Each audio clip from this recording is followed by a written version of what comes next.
Assalamualaikum warahmatullahi wabarakatuh. Alhamdulillahi rabbil alamin.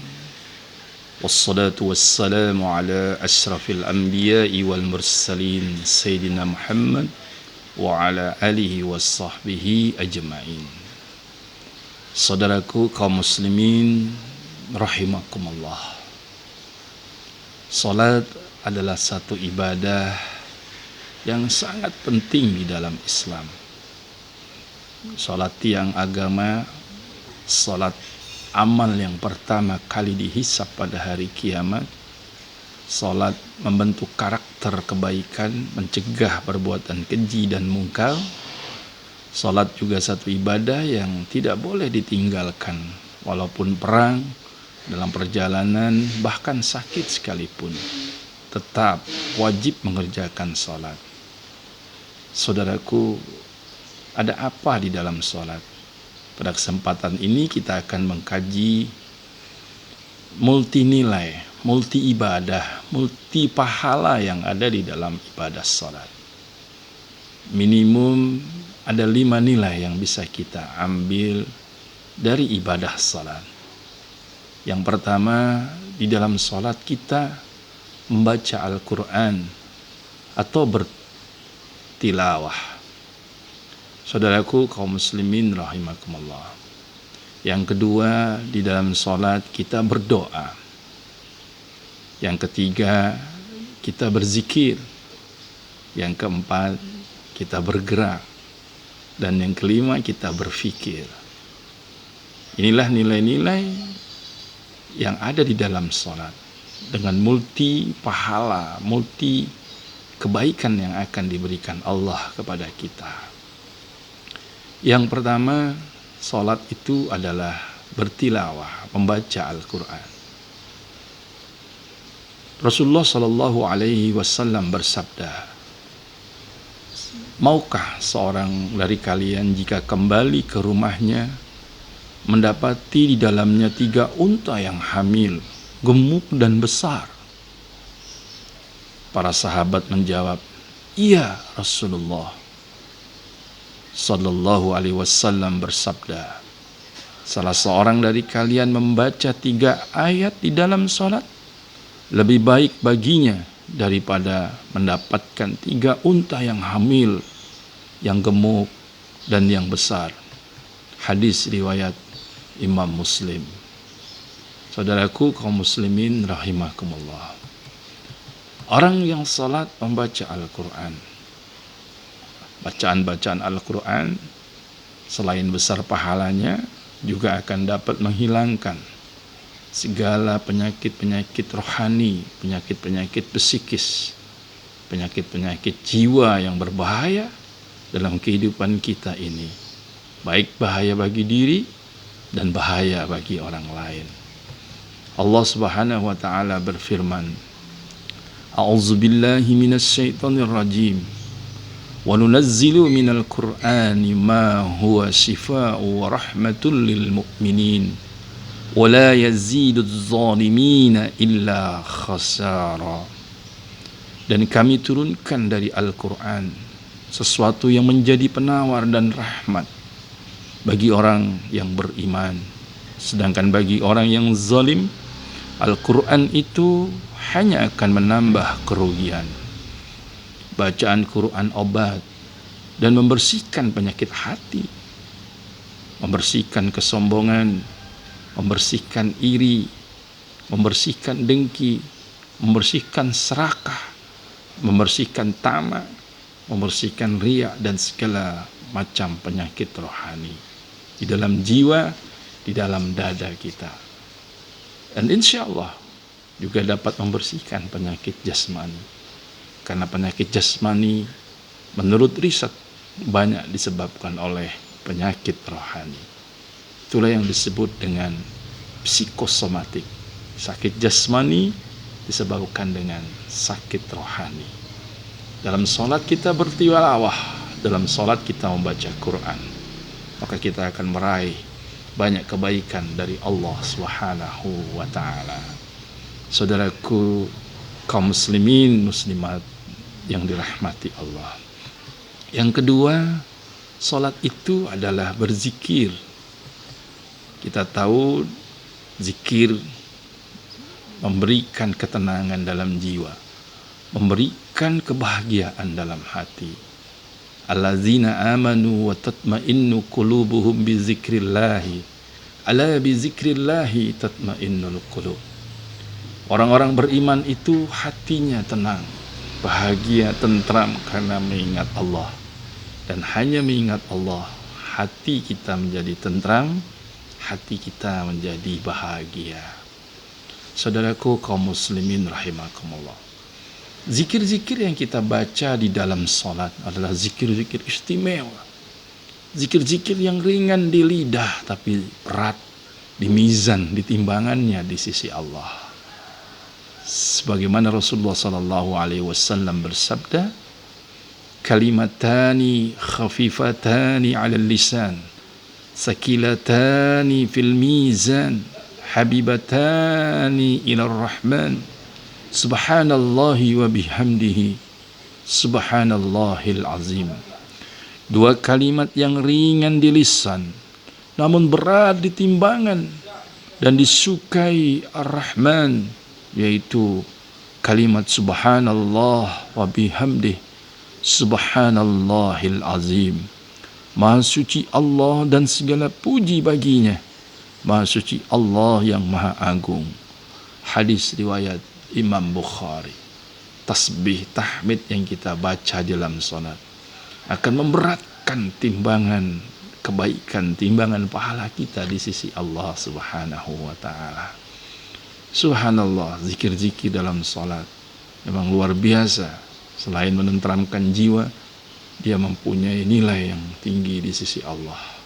Walaupun kelihatannya ringan di lidah, ringan di lisan kita. Saudaraku kaum muslimin rahimakumullah. Yang ketiga, nilai yang terdapat dalam salat adalah salat itu adalah berdoa. Doa-doa yang kita panjatkan di dalam salat insyaallah akan diijabah, dikabulkan oleh Allah.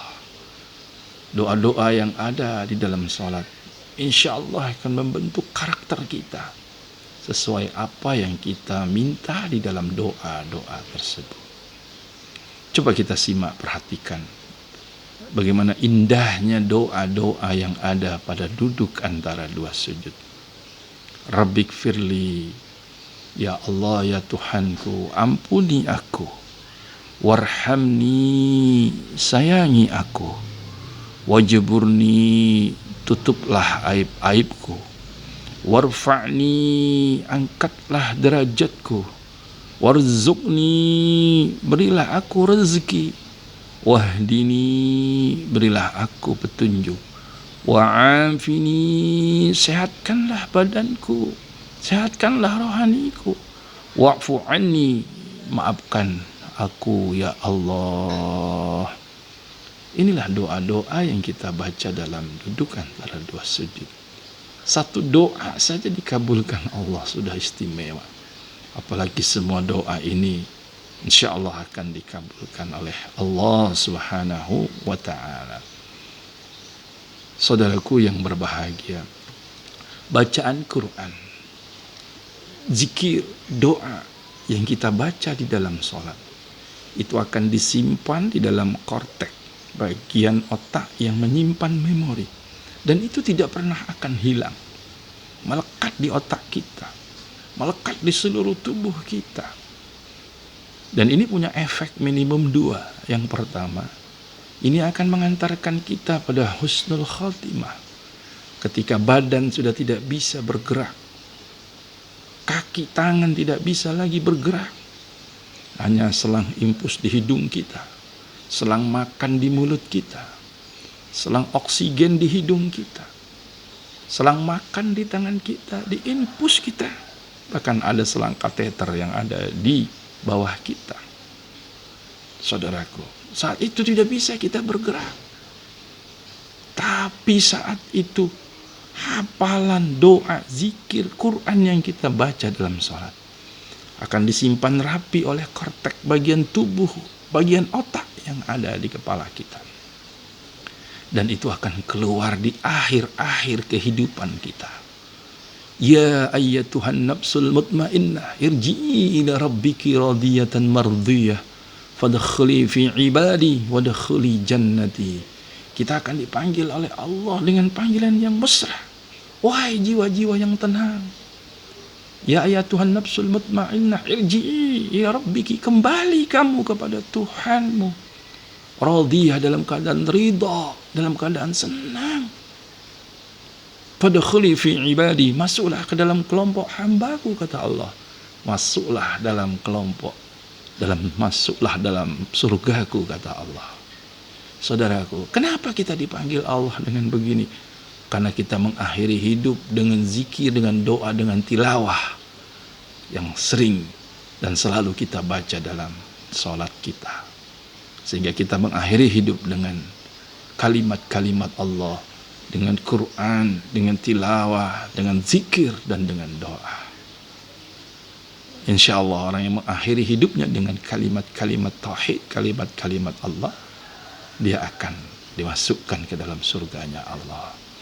Kaum muslimin rahimakumullah, hamba Allah yang beriman. Yang kedua, zikir, doa, tilawah itu akan memberikan kita sehat. Kenapa? Karena air dalam tubuh kita yang berupa darah mendengarkan Quran, mendengarkan zikir, mendengarkan doa, sehingga darah kita menjadi lancar, darah kita menjadi jernih, dan tekanannya menjadi stabil. Karena air bila dibacakan doa, dibacakan zikir, termasuk darah di dalam tubuh kita, insya Allah dia akan berubah, molekul-molekulnya lebih bersih, lebih indah, dan mengalir dengan lancar dan jernih insya Allah.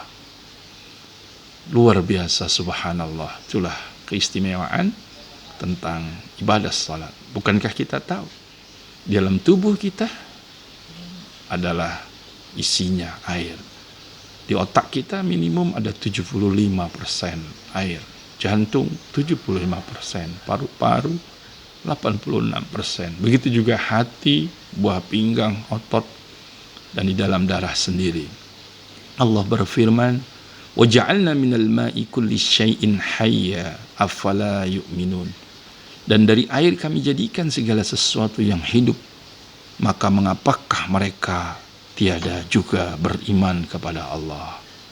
Surah Al-Anbiya ayat 30. Kemudian yang berikutnya, yang keempat, salat itu adalah bergerak.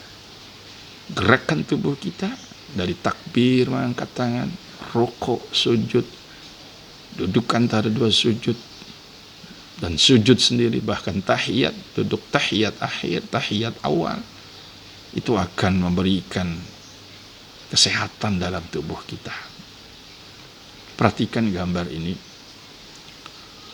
Manfaat sholat ketika ruku melancarkan darah dari jantung ke otak. Manfaat menjaga saraf pusat, saraf tepi, dan saraf spinal ketika kita sujud. Kita duduk tawaruk mencegah penyakit kandung kemih, prostat, saluran pas deferan, dan impotensi. Begitu para ahli kesehatan mengambil hikmah dari gerak-gerak yang dilakukan di dalam sholat. Yang terakhir, sholat itu adalah berfikir. Kaum muslimin rahimakumullah, di dalam sholat adalah training konsentrasi membuat cerdas. Dalam sholat kita menghafal, kita menghafal bacaan, menghitung rakaat, memperhatikan tajwid, makhraj di dalam bacaan-bacaan sholat. Otak kita berpikir, otak kita bekerja ketika kita sholat. Saudaraku kaum muslimin rahimahullah, ini adalah training of concentration, latihan kecerdasan yang diberikan Allah bagi kita, yaitu ibadah salat. Sehingga orang yang biasa salat, insya Allah smart, dia cerdas, dia pintar. Pelajar yang rajin salat, dia akan menjadi pelajar yang smart, cerdas. Pekerja yang rajin salat, dia akan menjadi pekerja yang cerdas. Cerdas IQ-nya, cerdas emosionalnya. IQ, intellectual quotient-nya cerdas, dan emotional questionnnya cerdas. Maka itulah kunci keberhasilan seseorang. Cerdas otaknya, cerdas juga emosinya. Saudaraku kaum muslimin rahimakumullah. Allah Subhanahu wa taala berfirman, "Ya ayyuhalladzina amanu la taqrabus shalah wa antum sukara hatta ta'lamu ma taqulun." Wahai orang-orang yang beriman, janganlah kalian mendekati salat sedangkan kalian dalam keadaan mabuk, sehingga engkau mengetahui apa yang kau katakan. An-Nisa 43. Kaum muslimin rahimakumullah. Saudara-saudaraku yang dirahmati Allah. Itulah 5 dimensi, 5 multi nilai, multi ibadah, multi pahala yang diberikan Allah bagi orang yang salat. Semoga Allah memberikan kita kekuatan, kemampuan untuk mengerjakan salat 5 waktu, salat-salat sunnah sampai akhir kita menutup mata. Mohon maaf lahir batin, terima kasih. Wassalamualaikum warahmatullahi wabarakatuh.